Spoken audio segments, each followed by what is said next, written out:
하나님 말씀 함께 보시겠습니다. 로마서 8장 9절과 15절에서 17절입니다. 로마서 8장 9절 그리고 15절에서 17절 말씀. 제가 로마서 8장 9절부터 봉독해 드리겠습니다.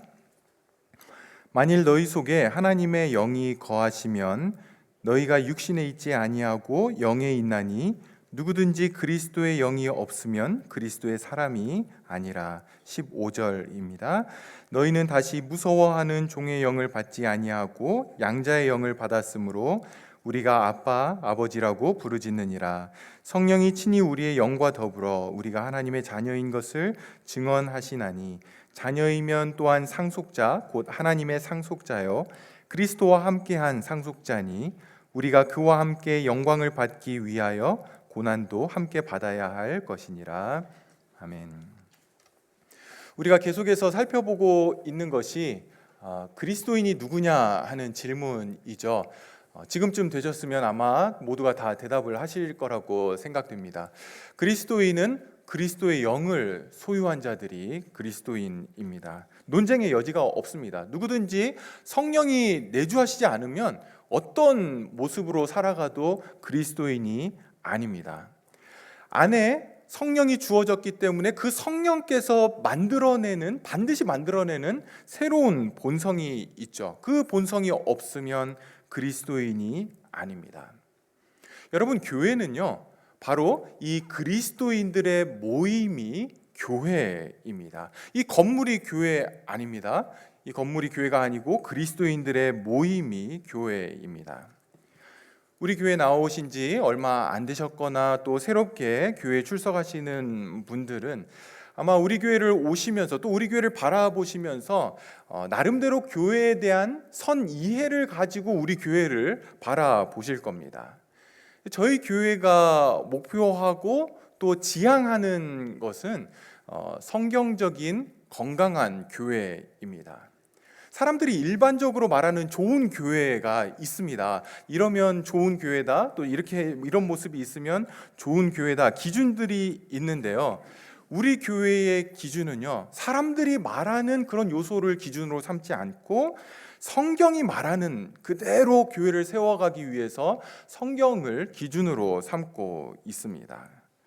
그래서 어쩌면 여러분들 가운데에서는 적지 않은 분들이 교회가 왜 이렇게 하지 하는 모습들을 보시게 될 겁니다. 또 보시고 있는 분들도 계실 겁니다. 올해 하반기에 저희가 이제 직분자를 선출하려고 계획을 하고 있는데요. 2년 전에 직분자를 선출하면서 우리가 거의 1년 가까이 디모데 전서를 살펴보면서 직분자의 역할, 모습 이런 게 무엇인지를 같이 살펴봤습니다.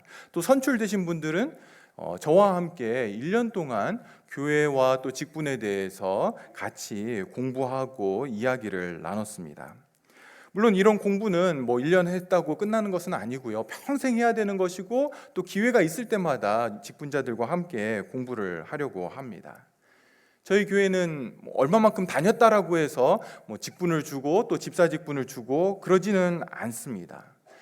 서리 집사로 처음 이렇게 임명을 받으실 때에 임명하기 전에 항상 서약서를 드립니다. 그 서약서에는 서리 집사가 어떤 의미인지, 그리고 교회가 건강하게 붙잡고 있는 신학이 무엇인지, 그리고 서리 집사로서 요구되는 부분들에 대해서 이렇게 기록을 해드리고, 그리고 거기에 서명함으로써 서약하는 것으로 서리 집사 직분을 감당하겠노라라고 하는 의미로 받고, 그리고 직분을 이렇게 주고 있습니다. 매년 당회는 직분자들이 자기의 직분에 맞게 섬겨주시기를 기대하고 있고요. 때로 직분에 합당하지 못한 그런 모습들을 보일 때에 그 다음 해에는 집사로 임명을 하지 않는 경우들도 있습니다. 교회가 이렇게까지 까다롭나 이렇게 생각하시는 분들도 있을 수 있습니다. 그러나 성경적인 직분자의 모습이 필요하고 중요하다라고 생각하기 때문에 그렇게 하는 겁니다.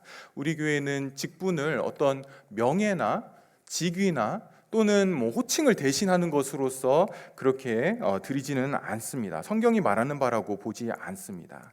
그래서 최선을 다해 우리 교회는 그리스도인들, 참된 그리스도인들의 모임이라는 것을 분명히 밝히고 보여주기 위해서 노력을 할 것이고요. 이때 그리스도인은 그리스도의 영을 소유했기 때문에 드러낼 수밖에 없는 그런 표징들이 있는 것입니다. 우리가 계속해서 살펴보고 있는 것이 바로 이 그리스도인들의 표지입니다. 표징이라고 할 수 있죠. 우리가 지금까지 세 가지를 살펴봤습니다. 영의 생각을 하는 자들입니다. 성령에게 그 성령이 하시는 일들의 방향을 맞추고 거기에 마음을 두고 관심을 갖고 성령께서 가르쳐 주시는 진리, 특별히 예수 그리스도에 대한 관심을 갖고 있는 자들입니다. 두 번째로 성도가 하나님과 갖는 특별한 관계가 있죠. 자녀가 아버지를 사랑하는 그 사랑이 신자 안에 있는 것, 그것이 두 번째 표징으로 살펴봤고요. 세 번째가 바로 그러하기에 거룩한 삶이 바로 따라온다라고 하는 것입니다. 필수적으로 거룩한 삶이 따라오는 것입니다. 오늘 본문에서 하나 더 우리가 살펴보고 싶은 것이 있습니다. 바울이 제시하는 그리스도인됨 또는 그리스도의 영이 우리 안에 있기 때문에 드러날 수밖에 없는 표징이 하나가 더 있는데요. 15절, 16절 보시죠. 너희는 다시 무서워하는 종의 영을 받지 아니하고 양자의 영을 받았으므로 우리가 아빠 아버지라고 부르짖느니라. 성령이 친히 우리의 영과 더불어 우리가 하나님의 자녀인 것을 증언하시나니. 사도 바울은요, 그리스도의 영이 있기 때문에 드러나는 것 중에 하나가 바로 아들이 되었다라고 하는 것에 대한 확신. 이것을 좀 다른 표현으로 바꾸면 우리가 교회에서 종종 사용하는 구원의 확신이라고 할 수 있습니다. 여러분, 구원의 확신은 한국 교회에서 굉장히 강조해왔던 주제 중에 하나입니다. 어떤 면에서는 충분히 그 내용을 알지 못한 채 구원의 확신이 있냐 없냐로만 자꾸 강조를 하다 보니까 많은 오해와 부작용들을 낳게 되었습니다. 그래서 제가 언젠가 이 구원의 확신에 대해서 좀 다루고 싶었고요. 또 그리스도인이 무엇인가에 대해서 살펴보면서 로마서 8장에 이 부분들을 다루고 있기 때문에 오늘 그 부분을 같이 생각해 보려고 합니다. 여러분, 바울은 모든 성도 안에 양자의 영, the spirit of adoption이 모든 성도들 안에 있다라고 그렇게 강조를 하고 있습니다. 이 양자의 영이 하나님의 영이고 그리스도의 영이고 성령을 가리키죠. 그리스도인을 그리스도인 되게 하는 분입니다. 여러분, 그리스도인은 더 착하게 살려고 결심한 사람들 아닙니다. 이타 정신과 또는 박애 정신을 가지고 살기로 결심한 자들 아닙니다. 그리스도인이 그리스도인 되는 것 오직 그리스도의 영을 소유해야만 가능한 것이죠. 하나님의 행위로서 성령 하나님을 신자 안에 거하게 하심으로써 이루어진 결과입니다. 그리고 그 성령이 우리 안에 계심으로 인해서 우리 안에는 new nature, 새로운 본성이 우리 안에 생기게 되는 것입니다. 그게 거듭남이죠. 거듭남의 모습들입니다. 우리 안에 계신 그 양자의 영이 하는 일이 뭐냐면, 그 성령이 양자의 영이라고 불릴 때 우리 안에서 하시는 일이 뭐냐면 하나님을 아버지로 인식하도록, 하나님을 아빠 아버지로 부를 수 있도록 그렇게 하신다라는 거죠. 비록 우리가 여전히 죄를 짓고 있고, 비록 우리가 여전히 연약하고 또 복음에 합당하지 못한 그런 모습들이 너무나 많이 우리 안에서 발견됨에도 불구하고 우리 속에서 하나님을 아빠 아버지라고 부르짖을 수 있는 그런 강력한 확신을 주는 분, 그분이 바로 성령님이신 거죠. 그 성령 하나님이 우리로 하여금 내가 하나님의 자녀입니다라고 고백하게 하는 것입니다. 여러분 탕자 기억하시죠? 탕자가 아버지를 뒤로 하고 집을 떠나버리고 또 아버지의 재산을 다 쓰고 또 허랑방탕하게 그렇게 살았지만, 그러나 아버지와의 관계가 깨어진 것은 아니었습니다. 그렇죠? 가장 힘들고 가장 어려울 때에 아버지가 생각이 났죠. 왜냐하면 아버지가 있으니까. 아버지와의 관계가 깨어진 것은 아니었습니다. 아버지께로 돌아갈 수 있었던 것, 아버지와 아들의 관계이기 때문에 그렇습니다. 여러분, 성도들은 어떤 상황에 있다 하더라도 하나님을 아빠, 아버지라고 부를 수 있는 자들입니다. 그 확신을 가져야 하고 가지면 되고 가질 수 있는 것이죠. 왜냐하면 성령이 우리 안에 거하시기 때문에 그런 것입니다. 여러분이 자녀됨의 확신 또는 구원의 확신이 왜 중요합니까? 구원의 확신은 필수적인 것일까요? 아니면 구원의 확신이 없어도 구원받을 수 있는 것입니까? 우리가 구원의 확신에 대해서 좀 몇 가지 생각해 볼 수 있는데요. 첫 번째는 오늘 본문에서 우리가 볼 수 있듯이 구원의 확신, 이 자녀됨의 확신은 성경이 말하고 있는 바입니다. 하나님은요, 그의 자녀들이 그들 스스로가 하나님의 자녀인지 아닌지 알지 못하거나, 또는 은혜가 충만할 때는 막 내가 하나님의 자녀입니다, 구원의 확신이 있습니다, 이렇게 이야기하다가 또 죄짓고 예배 빠지고 기도 안 하고 이러면은 내가 하나님의 자녀가 아닌 것 같아 라고 이렇게 생각하며 이 땅을 살기를 원하지 않으십니다. 하나님은 저와 여러분이 우리가 그분의 자녀라는 강한 확신, 확고한 확신을 가지고 이 땅을 살기를 원하십니다. 이것이 왜 중요하냐면 우리는 우리의 구원이 우리에게 달려있지 않기 때문에 그렇습니다. 구원의 확신을 갖는다라는 것, 그것은 나의 구원이 나의 어떠함에 달려있지 않고 하나님이 하신 일에 달려있는 것입니다 라고 하는 신앙의 고백이고 믿음의 고백입니다. 두 번째 구원의 확신이 필요한 이유는요, 성경에 따르면 구원의 확신이 없는 자들은 불완전한 그리스도인들입니다. 하나님께서는 성도들이 자신의 자녀됨을 확실하게 고백하는 온전한 그리스도인이 되기를 원하십니다. 그러니까 성도가 홍길동이 되면 안 된다라는 거죠. 우리 2세들은 홍길동이 누군지 알는지 모르겠지만 아버지를 아버지라고 못 부르고 형을 형님이라고 못 부르는, 하나님을 아버지라고 못 부르고 옆에 있는 성도들을 형제 자매라고 못 부르는, 내가 크리스찬 맞나? 내가 구원받은 거 맞나? 어떤 이러한 모호하게 그렇게 살아가기를 원치 않는다라는 겁니다. 건강하지 않은 성도의 모습입니다. 여러분, 요즘 우리가 읽고 있는 사도행전을 보시면 사도행전에 나오는 사도들이나 또는 초대교회 성도들 보십시오. 그들을 보면서 그들이 이렇게 고민하는 것 같은 그런 모습들이 보입니까? 내가 크리스찬 맞나 아닌가? 성도 맞나 안 맞나? 이런 모습들 안 보이죠. 얼마나 강한 믿음 가지고 그들은 하나님을 위해서 살아가는 그런 모습들을 우리는 보게 됩니다. 그것이 건강한 성도의 모습입니다. 뿐만 아니라 이 확신이 있어야 우리가 세상 속에서 능력 있는 성도로 서 있게 됩니다. 요즘 시대를 우리는 포스트 모던 시대라고 그렇게 이제 부르죠. 포스트 모더니즘의 특징 중에 하나는요, 절대 진리가 없습니다. Absolute truth 이런 게 없는 거죠. 그래서 너도 맞고 나도 맞고, 너 그렇게 생각해? 그것도 맞지만 나는 또 이렇게 생각해. 나도 맞아. 이게 이제 종교로 넘어오면 어떻게 됩니까? 네가 믿는 종교도 맞고 내가 믿는 종교도 맞고, 너는 그렇게 믿어서 천국 가고 나는 하나님 믿어서 천국 가서 만나자. 이제 이런 생각들, 종교의 다원주의가 포스트 모더니즘의 중요한 모습입니다. 여러분, 이런 세상 속에서 여러분들이 매일매일 살아가고 있는데요, 기독교의 진리를 이런 사회 속에서, 또 이런 시대 속에서 그것을 붙들고 살아가기 위해서는 내가 하나님의 자녀라고 하는 확신이 얼마나 중요한지 모릅니다. 특별히 전도할 때도 중요하겠죠.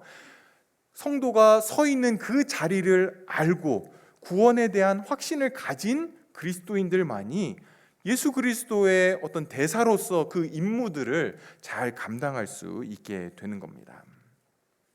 여러분, 이것이 구원의 확신에 대한 이제 전체적인 조명이라고 할 수 있는데요, 교회 안에는 구원의 확신에 대한 오해들이 있습니다. misunderstanding이 이제 교회 안에 있죠. 먼저 구원의 확신이라고 하는 것은 어떤 특별한 성도에게 비범한 신앙을 가진 믿음이 진짜 좋은 성도에게만 구원의 확신이 주어진다라고 하는 오해입니다.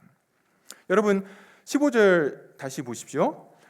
너희는 다시 무서워하는 종의 영을 받지 아니하고 양자의 영을 받았으므로 우리가 아빠, 아버지라고 부르짖느니라.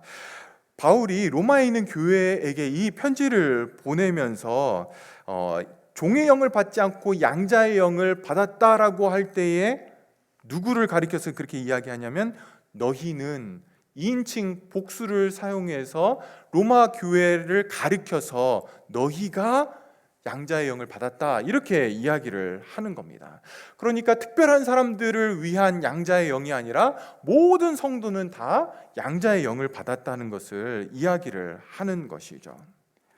성도 여러분, 어떤 분들은요, 내가 어떻게 감히 하나님의 자녀라고 그렇게 말할 수 있어? 나를 보면 나는 절대 그렇게 말 못하겠어 라고 그렇게 하시는 분들이 있습니다. 겸손해 보이기는 하지만 그러나 그 안에는 함정이 있습니다. 무슨 함정이 있습니까? 구원이 나에게 달려있는 것으로 여기는 함정이 그 안에 있는 거죠. 여러분, 구원이 나에게 달려있지 않습니다. 우리는 하나님의 구원하시는 그 행위에 의해서 하나님의 자녀가 된 겁니다. 그래서 구원을 우리가 이해할 때, 구원을 바라볼 때 중요한 것은 내가 어떻게 하느냐가 아니라 하나님이 내 안에서 어떤 일을 하셨느냐가 중요한 겁니다. 하나님이 예수 그리스도를 통해 어떤 일을 하셨느냐가 나의 구원을 결정하는 것이지, 내가 어떻게 하느냐가 내 구원을 결정하지 않는다라는 겁니다.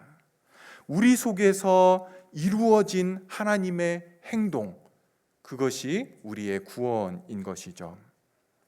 어떤 사람은 자신이 하나님 아버지에게 합당하지 않다라고 느끼고, 또 실제로 그런 모습일 수 있지만, 그러나 부족함 때문에 더 이상 하나님의 자녀가 되지 않는 것은 없습니다.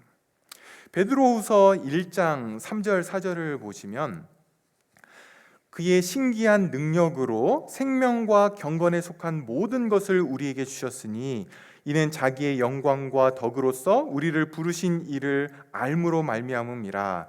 이로써 그 보배롭고 지극히 큰 약속을 우리에게 주사, 이 약속으로 말미암아 너희가 정욕 때문에 세상에서 썩어질 것을 피하여 신성한 성품에 참여한 자가 되게 하려 하셨느니라. 여러분, 구원에 대해서 이야기를 하면서 모두가 다 뭡니까? 하나님이 이루신 일들에 대해서 이야기를 하고 있습니다. 꼭 기억하십시오. 여러분을 하나님의 자녀로 만드는 것은 나의 완벽함이 아니라 내 안에 하나님이 하신 일로서 생명과 경건, 하나님이 주신 약속들, 또 신의 성품에, 신성한 성품에 참여했느냐, 이런 것들에 우리가 그리스도인 됨 또는 하나님의 자녀 됨이 달려 있는 것입니다. 그리고 구원의 확신은요, 이러한 모습들을, 이러한 요소들을 우리 안에서 더 선명하게 만들어 갑니다. 그렇다면 성령께서 어떤 방식으로, 어떤 방법으로 우리 안에 이 구원의 확신을 주게 됩니까? 구원의 확신이 어떻게 생기게 됩니까? 제가 볼 때 지금까지 한국 교회는 이 구원의 확신이라는 것을 약간은 좀 세뇌하는 방법으로 성도들에게 이 주입을 시켰습니다. 저는 어려서부터 이제 교회를 다녔으니까 어려서부터 교회 가면은 종종 하는 게 있습니다. 천국 갈 수 있는 사람 손 들어봐, 구원 받은 사람 손 들어봐. 막 친구들이 다 드는데 안 들 수가 없는 그런 상황에 있게 되는 거죠. 안 들고 있으면 앞에 전도사님이 한참 안 들고 있는 애를 이렇게 막 쳐다봅니다. 그래서 뭐 이렇게 옆에 쳐다보다가 꼭 들어야 되는, 그래 천국 갈 수 있지, 그럼 뭐 아멘 크게 합시다, 뭐 이렇게 하면서 막 구원의 확신을 이렇게 줬습니다. 여러분, 구원의 확신에 대한 어떤 그 내용들을 살펴본 것이 아니라, 살펴보는 것으로 구원의 확신이 생긴 게 아니라 천국 갈 수 있습니까? 아멘 하는 것으로 교육을 해왔다라는 거죠. 그러다 보니까 복음을 제대로 알지 못하고 예수님을 향한 참된 믿음이 없는 사람도 교회 안에 있으면 구원받은 것처럼 그렇게 간주되었던 거죠. 복음을 제대로 들어야 될 사람들에게 구원의 확신부터 심어줬던 겁니다. 그래서 안에서부터, 확신은 여러분 우리 안에서 나와야 되잖아요. 그런데 이게 안에서부터 나온 것이 아니라, 나를 복음을 잘 살펴서 나온 것이 아닌 사람들 눈치 보면서 구원의 확신을 갖게 된 겁니다. 여러분, 구원의 확신은 필요하고 중요한 것이지만 그 확신을 갖게 하는 방법이 성경적이지는 않았습니다.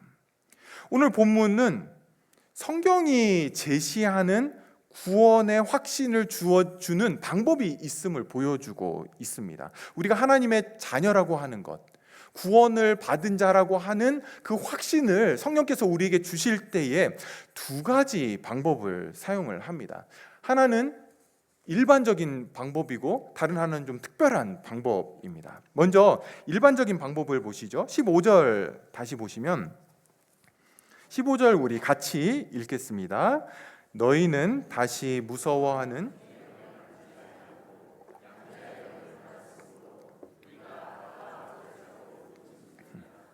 여러분, 이 15절은 모든 믿는 자들에게 적용되는 말씀입니다. 모든 그리스도인들은 양자의 영을 받았고 그로 인해서 하나님을 아빠, 아버지라고 부를 수 있게 된 거죠. 성령이 우리 안에서 하신 일입니다.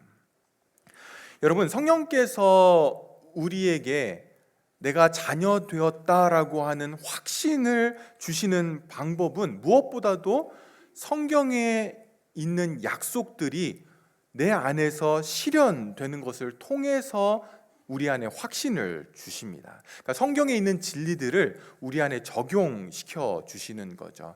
제가 몇 가지를 좀 말씀을 드리겠습니다. 이렇게 몇 가지를 계속해서 나열해 드릴 텐데요. 여러분들이 그냥 이런 것이 있구나로 지나가시면 안 되고요. 여러분 안에 그 말씀 속에서 확인되어지는 것들이 내 안에 있는지를 살펴보시고, 그리고 그것을 더 깊이 있게 달라라고 이렇게 간절한 기도의 마음으로 들으시기를 바랍니다. 먼저 첫 번째로 말씀을 깨닫고, 성경 말씀이죠. 성경 말씀을 깨닫고 이 하나님의 말씀이 나를 향한 말씀이다, 나 개인을 향한 말씀이다라고 하는 그런 깨달음을 성령께서 주십니다. 여러분, 우리가 말씀을 읽거나 또 설교를 통해 듣거나 묵상할 때에 나 스스로를 그냥 설득시키는 것이 아닌 성령 하나님이 그 약속의 말씀들에 대해서 주시는 확신들이 있습니다. 내 안에 주시는 확신들이 있는 거죠. 그 성경 말씀이 그냥 책에 기록된 이야기가 아니라, 그냥 이세훈 목사의 이야기가 아니라 이건 나한테 하시는 말씀이구나 라고 하는 것을 성령께서 이렇게 느끼게끔, 인식하게끔 깨닫게 하시는 겁니다. 성령 하나님은 또한 우리 안에서 성령의 열매들을 맺게 하십니다. 사랑, 희락, 화평, 오래 참음, 자비, 양성, 충성, 온유, 절제, 이 성령의 9가지 열매들이 내 안에 있게 되는 거죠. 예수를 믿지 않을 때에 비해 내 안에 생기게 되는 것입니다. 나는 기질적으로 굉장히 급한 성격인데, 그래서 머리로 가서 잘 생각하고 입으로 나오는 게 아니라 그냥 가슴에서부터 입으로 바로 나오는 사람인데, 예수를 믿고 나니까 오래 참는 것이 중요하다라고 듣고 인내해야 되고 사랑이 중요하다라는 것들을 들으면서 이게 정말 중요하다라는 걸 깨닫게 되었고, 그리고 여전히 급한 성격이 남아있지만, 그런데 예전에 10번에 10번은 다 급하게 말로 나갔다면 10번에 한 번 정도는 고민하면서 잠깐 멈춰야지, 이렇게 하는 모습들이 차츰차츰 생기게 되는 거죠. 그것이 성령의 열매입니다. 인격 속에서 맺어져 가는 그 모습들이 내 안에 있을 때에 성령이 내 안에 계시구나, 고난과 어려움 가운데서도 하나님이 나와 함께 하신다라고 하는 것이 어느 마음 깊은 곳에 안전함과 또 확신과 또 기쁨을 줄 때에 성령이 내 안에 계신 것을 보게 되는 거죠. 성령의 열매들이 내가 하나님의 자녀인 것을 확신하게 합니다. 우리 안에 계신 성령님은 또한 우리가 지난 2시간에 걸쳐서 살펴봤던 것처럼 우리로 하여금 성령의 일에 관심을 갖게 하고 거기에 마음을 기울이게 하고 또 하나님을 사랑하는 그 마음들을 우리 안에 주시고 거룩한 행위에 대한 그런 관심 그리고 부담감들을 우리 안에 주시게 됩니다. 하나님의 법을 즐거워하고 그리고 그 법을 지키는 것이 하나님을 기쁘시게 한다라는 것을 우리가 깨닫게 될 때에 하나님의 말씀대로 살고 싶어하는 그 마음들을 성령께서 주시는 거죠. 이런 표징들을 살펴보면서 그것들이 내 안에 있으면 우리는 하나님의 자녀라는 것을, 내가 하나님의 자녀라는 것을 확신할 수 있습니다. 여러분, 거듭나지 않은 사람들은요, 학습을 통해서 이러한 모습들을 보일 수는 없습니다. 오직 거듭난 자들에게 성령이 우리 안에 계셔야만 이런 모습들은 드러나게 되는 겁니다. 성령이 내 안에 계신 또 다른 중요한 모습은요, 우리가 우리의 죄에 대해서 슬퍼하는 것입니다.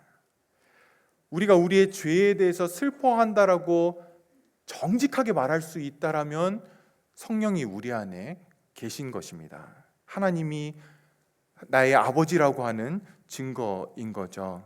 여러분, 우리 안에 계신 성령님은 거룩한 영이시기 때문에 그분이 죄를 미워하고 또 죄를 지은 것에 대해서 슬퍼하는 것에 우리가 동참을 하게 됩니다. 그로 인해 내 죄에 대해 슬퍼하게 되는 거죠. 여러분이 내가 죄를 지으려고 했다라는, 시도했다라는 것만으로도 여러분들이 슬퍼하신다라면 그것은 성령이 여러분 안에 계시기 때문에 그렇습니다.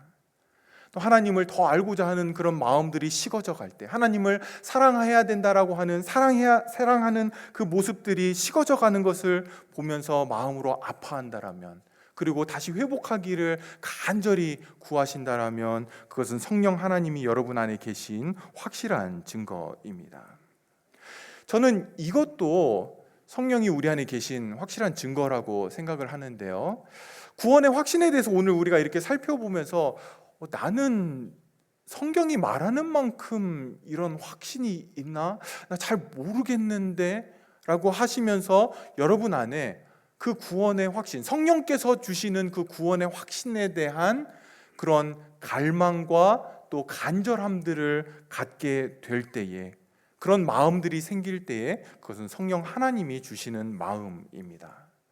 구원의 확신이라고 하는 것이 오늘 말씀에 있듯이 이거는 모든 성도들이 꼭 가져야 되는 것이구나라는 것이 확인이 되고, 그런데 내 안에는 그만큼의 확신이 없다라는 것이 확인이 되면 안타까워하면서 간절한 심령으로 그것을 위해서 기도하고 열망하는 것, 그것은 하나님을 알기 원하는 여러분들 안에 있는 성령께서 주시는 마음입니다. 사랑하는 여러분, 잘 들으십시오. 저는 여러분이 여러분들의 겉으로 드러내는 어떤 형식적이고 외적인 것으로 여러분의 그리스도인됨, 여러분의 자녀됨을 판단하는 기준에서 오늘 성경이 보여주는 이러한 기준으로 옮기시기를 권면합니다. 권면 갖고 안 되죠. 하나님의 명령으로 받으시고 하나님의 여러분을 향한 마음으로 뜻으로 꼭 받으실 수 있기를 바랍니다. 절대로 외적인 것으로 여러분의 자녀됨을 보시면 기준으로 삼아서 보시면 안 됩니다.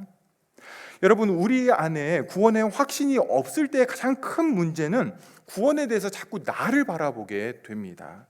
구원은 절대로 우리가 이뤄가는 것 아니죠. 하나님의 은혜 99%, 내가 하는 것 1%, 이것도 아닙니다. 100% 하나님의 은혜입니다. 성령 하나님께서 신자 안에 이렇게 구원의 확신을 주시는 이유가 있습니다. 이것을 뒤집어서 생각하면 내가 그리스도인이면서도 삶과 또 인격 가운데, 행동 가운데 너무나 성도되면서 실패하는 모습들이 자주 드러나기 때문에 이러한 확신이 필요한 겁니다. 구원받은 자답지 않은 모습들을 너무 내 안에서 발견하게 되거든요. 너무 쉽게 발견하기 때문에 성령께서 이런 구원의 확신을 우리 안에 주시는 겁니다. 만약 우리가 100% 제대로 산다라면 사실 이런 확신이 필요 없을 것입니다. 이런 것들이 이제 우리 안에 계신 성령께서 신자들에게 주시는 구원의 확신에 대한 일반적인 방법입니다. 구원의 확신을 주시는 성령께서 주시는 특별한 방법도 있습니다. 16절을 보십시오. 성령이 친히 우리의 영과 더불어 우리가 하나님의 자녀인 것을 증언하시나니. 여러분, 성경에 기록되어져 있는 그리스도인들의 모습은요, 대부분이 다 성령이 우리 안에 계시기 때문에 드러나게 되는 그러한 모습들입니다. 그런데 16절은요, 성령이 직접 우리가 하나님의 자녀인 것을 우리의 영혼에게 확인시켜 주신다라고 그렇게 말씀을 합니다. 이것은 하나님께서 신자 개인에게 주시는 특별한 은혜입니다.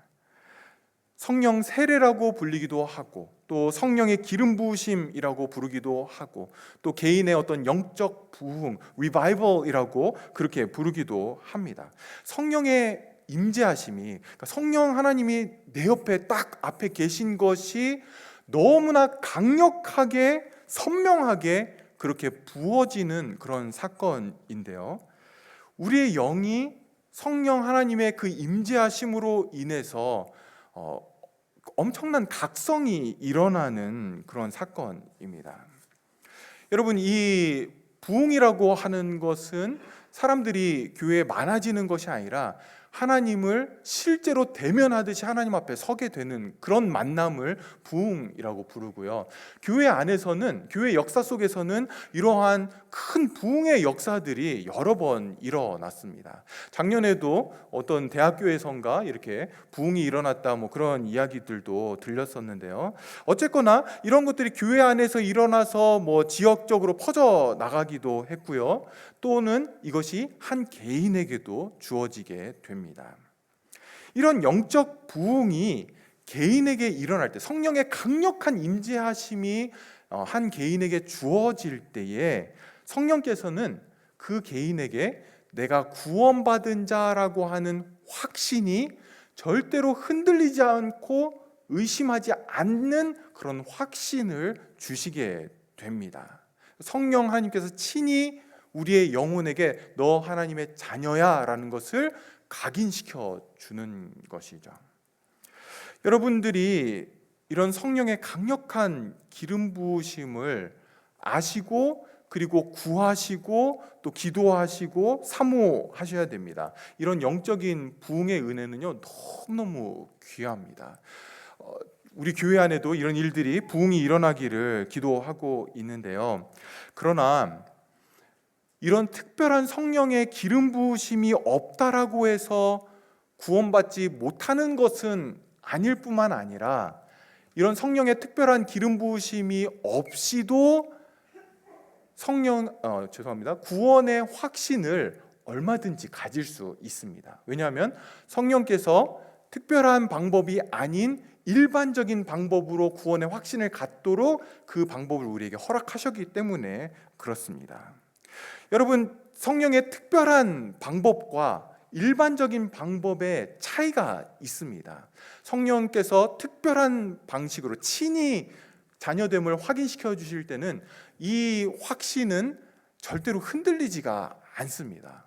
내가 하나님의 자녀가 아닐 수도 있나? 이런 의심이 들지 않는다라는 거죠. 그 위에 딱 서서 살아가게 됩니다. 그런데 일반적인 방법은 의심과 또 그 확신이 약해지기도 하고 의문이 들 때도 있습니다. 그런 것들이 생깁니다. 그런데 여러분, 이 일반적인 방법의 구원의 확신을 가지고 있는 성도들은 그러한 의심과 또 의문이 들 때마다 해야 되는 게 있습니다. 어떻게 해야 됩니까?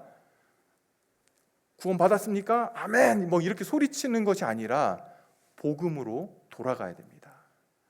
구원의 복음으로 돌아가서 예수 그리스도께서 십자가 위에서 나를 위해 어떤 일을 행하셨는지를 다시 확인하고, 그것이 내 마음에 믿어지고 있는지를 다시 점검하고, 그리고 그 위에 구원의 확신을 가져야 되는 것이죠. 그럴 때마다 우리는 계속 복음으로 돌아가야 됩니다.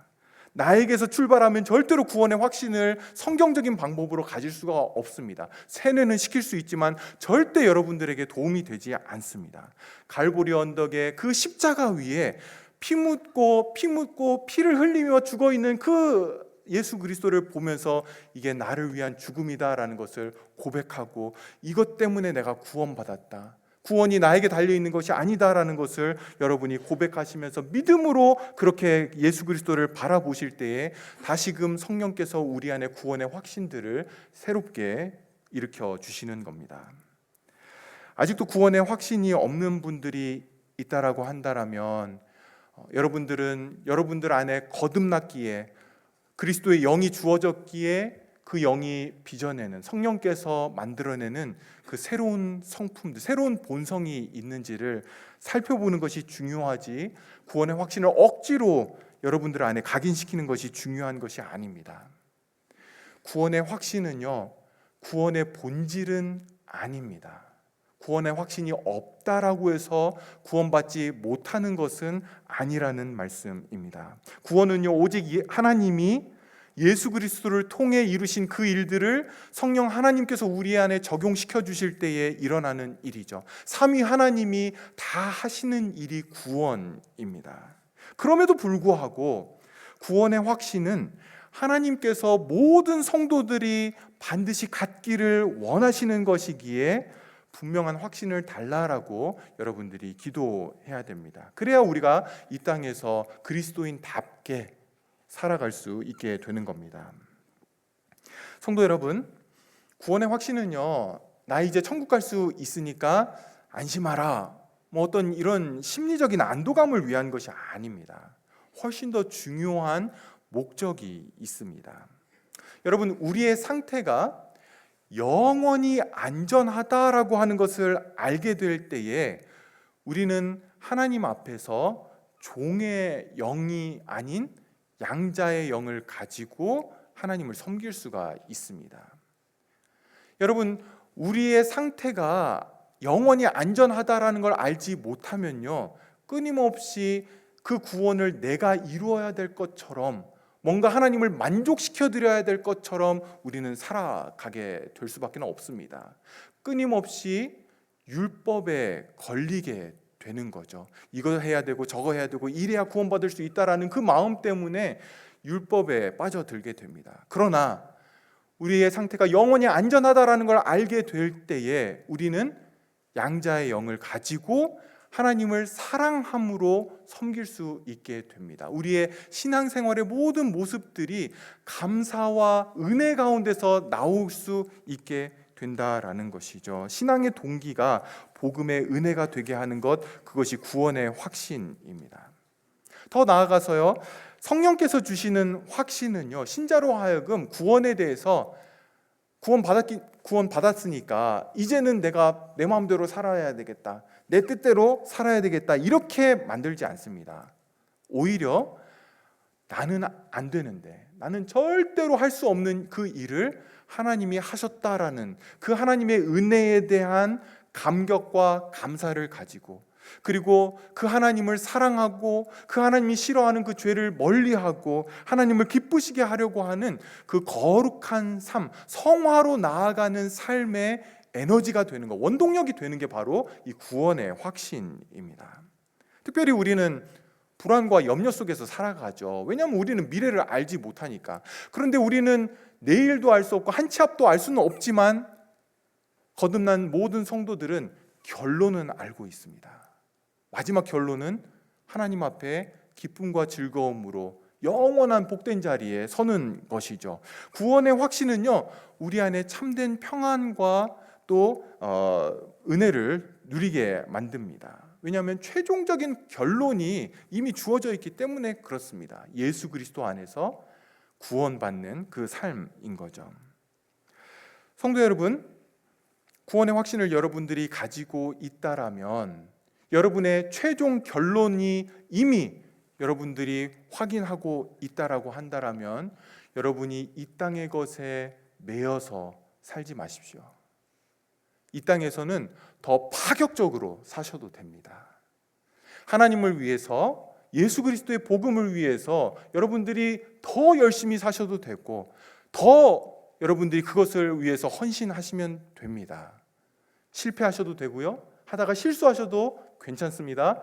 결론은 이미 우리 손에 주어져 있습니다. 그리고 하나님은 모든 것을 합력하여 선을 이루시겠다라고 말씀하셨기 때문에 이 땅에서 실패하고 실수하는 것, 저는 그거 전혀 문제되지 않는다라고 보고 있습니다. 괜찮습니다. 더 파격적으로 사십시오.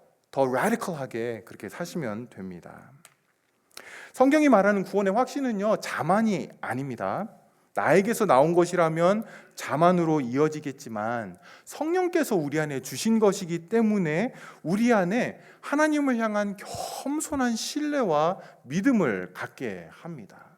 성령께서 주시는 구원의 확신, 그것의 성격은요, 하나님을 향한 겸손한 신뢰입니다. 나를 신뢰하는 것이 아니라 하나님이 나를 절대로 놓지 않는다라는 것을 아는 하나님의 주권과 섭리를 믿는 것입니다. 이제 말씀을 정리하겠습니다. 우리가 3번에 걸쳐서 그리스도인입니까? 라고 하는 제목으로 그리스도인이 누군지를 살펴봤습니다. 그리스도의 영을 소유한 사람이 그리스도인이죠. 그리스도의 영을 소유했기 때문에 영의 생각을 하게 되고요. 그리고 하나님을 사랑하는 그런 관계 안으로 부름을 받은 것이고, 그것과 함께 거룩한 삶이 반드시 따라오게 되어 있고, 그리고 구원의 확신을 가진 자임을 살펴봤습니다. 여러분, 이러한 모습들도 정도가 있습니다. 그런데 우리가 함께 살펴봤던 이런 것들이 우리 안에 100% 완전하게 채워져 있다, 이 이야기를 하는 것이 아니라 성경께서 이 일을 구원받을 때에 우리 안에 시작하셨다라는 것입니다. 거기에 우리가 방향을 맞췄다라는 거죠. 그리고 이 일들은, 이 4가지의 모습들은요, 우리가 주님을 알아가면 알아갈수록, 성경에 더 깊이 들어가면 들어갈수록 더 선명해지게 됩니다. 더 깊어지게 되고 더 성숙되어져 가는 것입니다. 성령께서 그 일들을 우리 안에서 우리와 함께 그 일들을 이루어 가시는 거죠. 그렇게 저와 여러분들에게 남은 것은 뭡니까? 성령께서 인도하시는 그 길에 우리가 맞춰서 따라가는 것입니다. 그것에 순종하는 삶이 우리에게 남아 있는 것이죠. 더욱 우리 안에서 성령께서 주시는 그러한 증거들이 선명하게 드러날 수 있기를 주의 이름으로 축복하며 소원합니다. 기도하겠습니다. 하나님 아버지, 우리를 자녀 삼아 주시고 우리의 노력이나 우리의 결심이나 우리의 어떠한 것으로 말미암지 않고 오직 하나님께서 예수 그리스도를 통해 이루신 그 구원을 성령께서 우리 안에 가지고 들어오셔서 적용시켜 주신 것임을 이 시간 고백합니다. 모든 영광을 하나님께 돌리게 하시고 모든 성도들의 마음이 하나님을 향한 감사와 또 감격으로 넘치게 하여 주시옵소서. 특별히 우리 안에 구원의 확신들을 허락하셨는데 그것들이 흔들릴 때마다 다시 복음으로 돌아가게 하여 주시고, 그 복음으로 돌아갈 때마다 예수 그리스도의 그 선명한 은혜가 우리 가운데 새겨지고 다시금 누려지는 은혜들을 허락하여 주시옵소서. 예수님의 이름으로 기도합니다. 아멘.